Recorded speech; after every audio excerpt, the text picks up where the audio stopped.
सांप का गोश्त ऊंट की पसंदीदा ग़िज़ा है और उसे सांप का गोश्त बेहद इश्तियाक देता है, तो वो इसे खाना शुरू कर देता है। और अजीब बात यह है कि वो खाने की इब्तिदा इसकी दम से करता है, फिर आहिस्ता आहिस्ता उसे पूरा खा जाता है।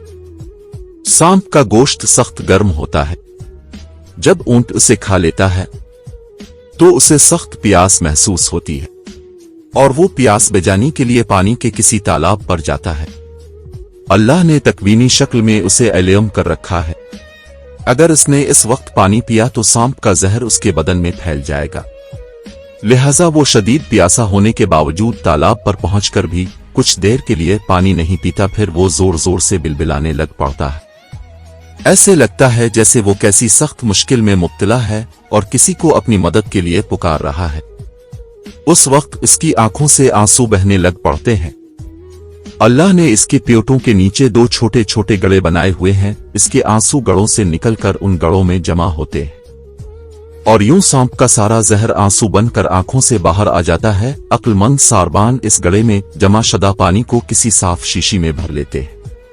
वो जहरीला पानी सांप और बिच्छू के कांटे का तिर्याक देता है।